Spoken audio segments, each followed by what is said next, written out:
I'm motivated by fear. Fear of fear. I hate being scared to do something. It's very simple. This is what I believe, and I'm willing to die for it. Yeah. Period. You can't be scared to die for the truth. The truth is the only thing that's ever going to be constant. And you can't fear what might happen to you if you were to tell the truth. Because what happens to you if you don't tell the truth is worse than telling the truth will ever be. The first step before anybody else in the world believes it is you have to believe it. There's no reason to have a plan B because it distracts from plan A. And I think psychologically, the advantage that gives me over a lot of people that I have been in competition with in different situations is it's difficult to take the first step when you look how big the task is. The task is never huge to me. It's always one brick.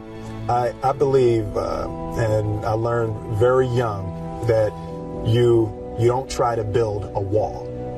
You don't set out to build a wall. You don't say, I'm going to build the biggest, baddest, greatest wall that's ever been built. You don't start there. You say, I'm going to lay this brick as perfectly as a brick can be laid. There will not be one brick on the face of the earth that's going to be laid better than this brick that I'm going to lay in this next 10 minutes. And you do that every single day. And soon you have a wall. And soon you have a wall.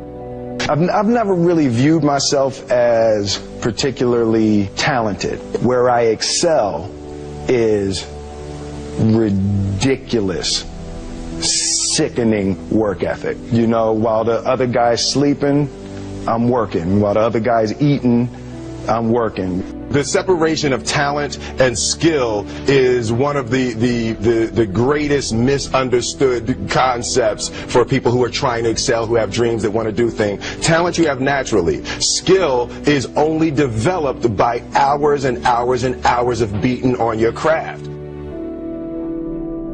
I always knew that I could work hard enough.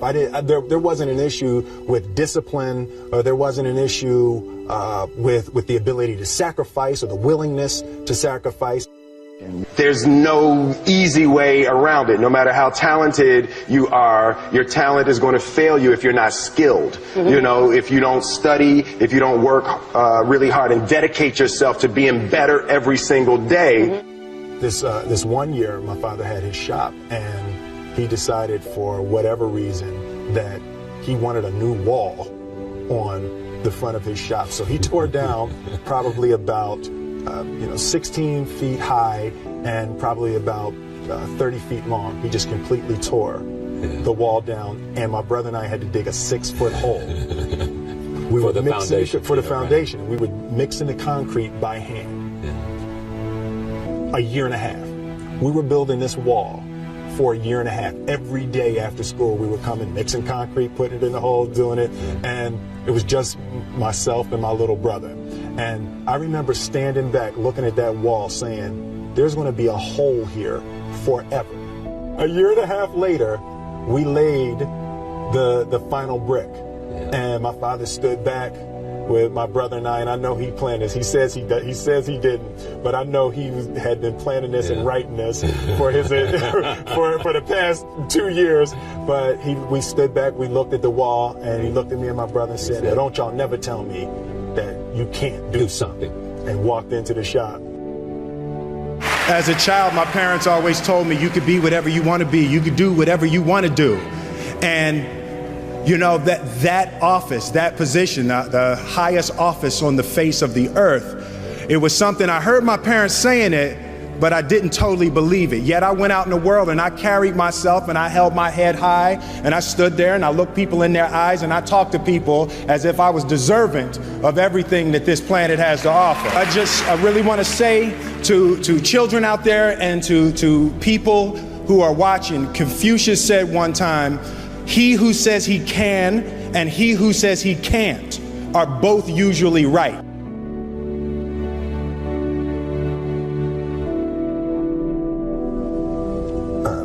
having the opportunity to study greatness. And anytime you have that opportunity, there are certain intricacies that will make clear who you are.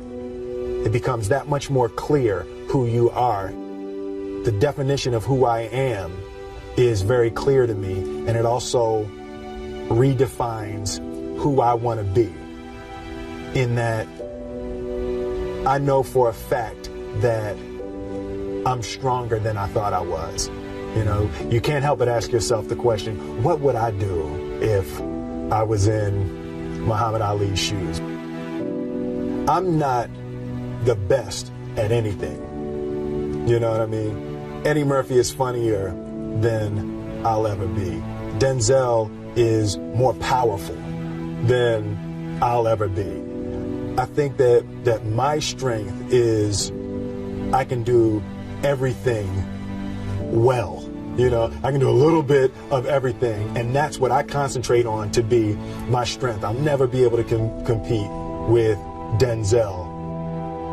I enjoy connecting with people and ideas, and you know, I have a mission statement. So every year for probably the past 10 years, I've worked out a mission statement for myself. And for the last few years, the mission statement has stayed the same, and it's been improve lives, right? So when I go into something, I'm looking for how the quality of this piece could potentially improve lives. But it's all along the way. It's when you make the movie and how you're interacting with people in the process. And, you know, the concept of improving lives runs through the center of everything I do. And then I realized that the way to improve lives is to continually improve yourself, right? So with that, every morning when I get out of the bed, you know, I haven't fixed everything in the world yet, so there's always something to do.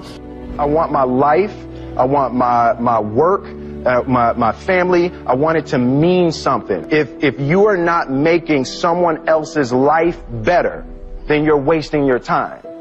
You know, like your life will become better by making other lives better. A few months ago, I said that I believe that if I chose to, I could be the president of the United States. And I think as I've had a chance to intellectualize why I said that. Yeah. And I think that there's a certain delusional quality that all successful people have to have. You have to believe that something different than what has happened for the last 50 million years of history. You have to believe that something different can happen. The one thing that I truly tried to communicate in the interpretation of Ali is the complex simplicity of greatness. And how greatness is not this wonderful, esoteric, elusive, God-like feature that only the special among us will ever taste. You know, it's something that truly exists in all of us. Loss is bound to joy. Like pain and suffering are bound to joy. The being able to survive something is actually a big part of being able to find that next wave of joy. You appreciate smaller things. I hated being scared, you know, that I didn't want to even take the meeting. I just hated that being scared to do something. And I think what developed in my early days was the attitude that I started attacking things that I was scared of.